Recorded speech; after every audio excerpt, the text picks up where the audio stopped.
জানিয়ে দেব সর্বশেষ আপডেট বাংলা সংবাদ। শুরুতেই শিরোনাম। গুম খুন বর্বরতা তদন্তে জাতিসংঘের টিম ঢাকায়, আন্তর্জাতিক আদালতে শেষ বিচার হাসিনা। শেখ হাসিনার কন্যা সাইমা ওয়াজেদ পুতুলের অবৈধ কুকর্মের গোপন ভিডিও ফাঁস।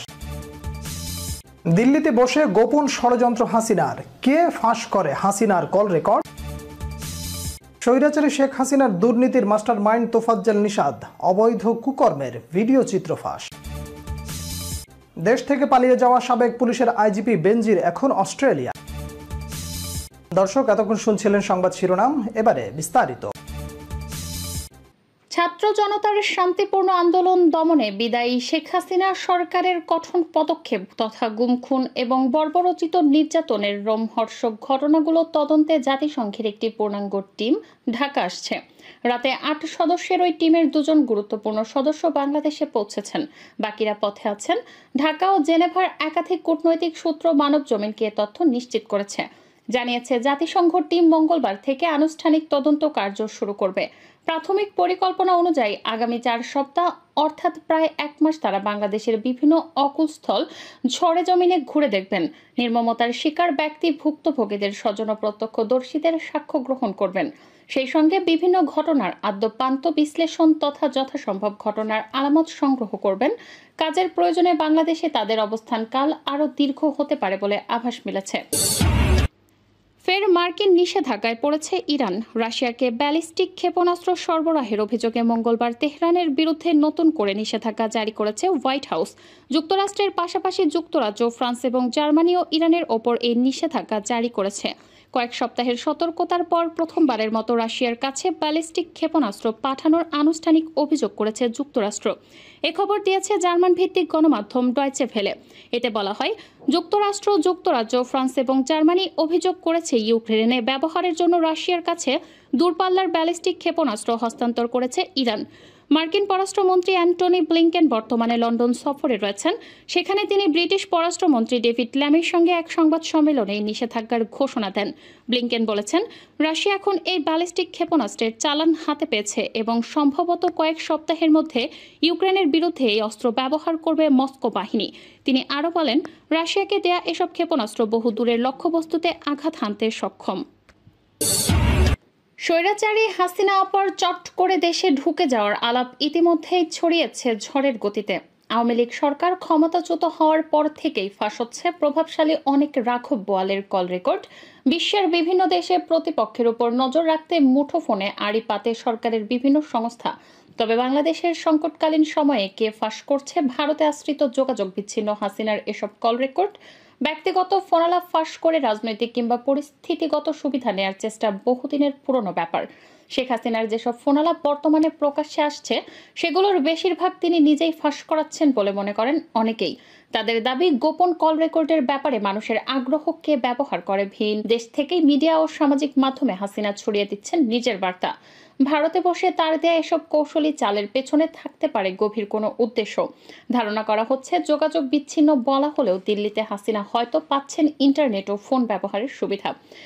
অভিযোগ রয়েছে, বাংলাদেশে গণ অভ্যুত্থানের মুখে ক্ষমতাচ্যুত হওয়া আওয়ামী লীগ সরকার ফোন, ট্যাব ও সার্ভেইল্যান্স প্রযুক্তির পেছনে ব্যয় করেছে কোটি কোটি টাকা।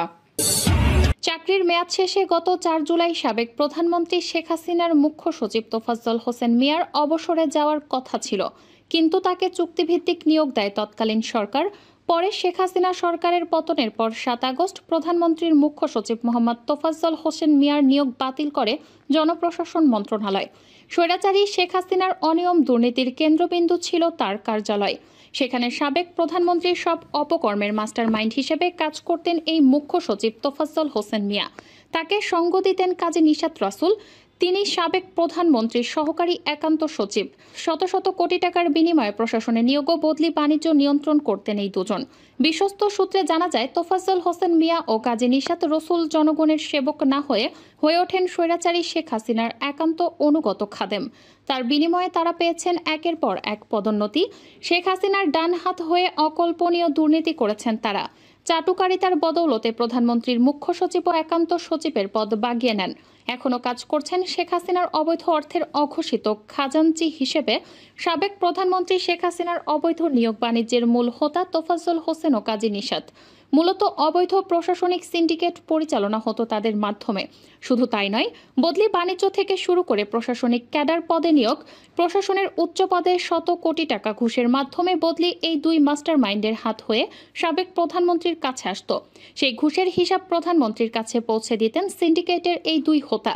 বিশ্বস্ত সূত্রে জানা যায়, শেখ হাসিনা দেশ ছেড়ে পালানোর পর বিপুল পরিমাণ অবৈধ নগদ অর্থ দেশে রেখে যান, যা বহাল তবিয়তে ভোগ করছেন সাবেক মুখ্য সচিব তোফাজ্জল হোসেন মিয়া ও প্রধানমন্ত্রী কার্যালয়ের এপিএস কাজী নিশাত রসুল। সারা দেশের শক্ত প্রশাসনিক সিন্ডিকেট তৈরি করে সরকারের সকল সংস্থাকে নিয়ন্ত্রণ করত তারা।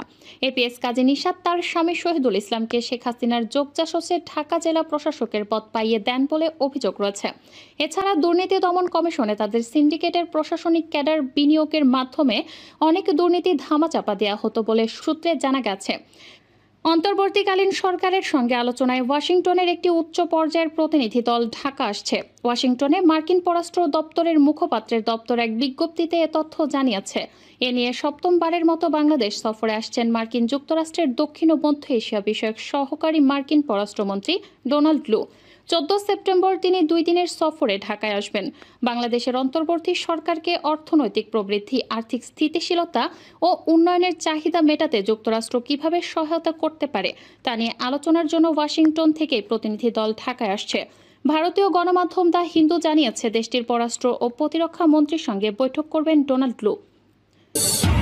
দুর্নীতির অভিযোগে গ্রেপ্তার এড়াতে বাংলাদেশ থেকে পালিয়ে যাওয়া সাবেক পুলিশ মহাপরিদর্শক Benazir Ahmed Singapore, Malaysia, Dubai, Portugal সহ বিভিন্ন দেশ ঘুরে এখন অস্ট্রেলিয়ায় পরিবার সহ থিতু হয়েছেন। গত 8 সেপ্টেম্বর সিডনিতে অনুষ্ঠিত একটি ঘরোয়া মিটিংয়ে দেখা গেছে তাকে। সেখানকার একটি ছবি গণমাধ্যমের হাতে এসেছে, আর এ নিয়ে একটি প্রতিবেদন প্রকাশ করেছে জাতীয় দৈনিক কালের কণ্ঠ। কালের কণ্ঠের বরাতে জানা যায়, অস্ট্রেলিয়ায় অবস্থানরত বাংলাদেশিরা বেনজির আহমেদের অবস্থানের বিষয়টি লিখিতভাবে সে দেশের স্বরাষ্ট্র মন্ত্রণালয়কে জানিয়েছেন। এদিকে সাবেক এই আইজিপি এবং তার পরিবারের সদস্যদের নামে অবৈধ সম্পদ অর্জনের তথ্য প্রমাণ পেয়েছে দুদকের অনুসন্ধান টিম। দুদকের অনুসন্ধান টিম গত জুলাই মাসের শুরুতে কমিশনে তাদের প্রাথমিক অনুসন্ধান প্রতিবেদন দাখিল করেছে। সেখানে বেনজির আহমেদ এবং তার পরিবারের সদস্যদের নামে মোট 43,46,72,152 টাকা মূল্যের অবৈধ সম্পদ অর্জনের তথ্য প্রমাণ উপস্থাপন করা হয়েছে। প্রতিবেদনে বলা হয়, বেনজির আহমেদের নামে মোট 9,25,72,000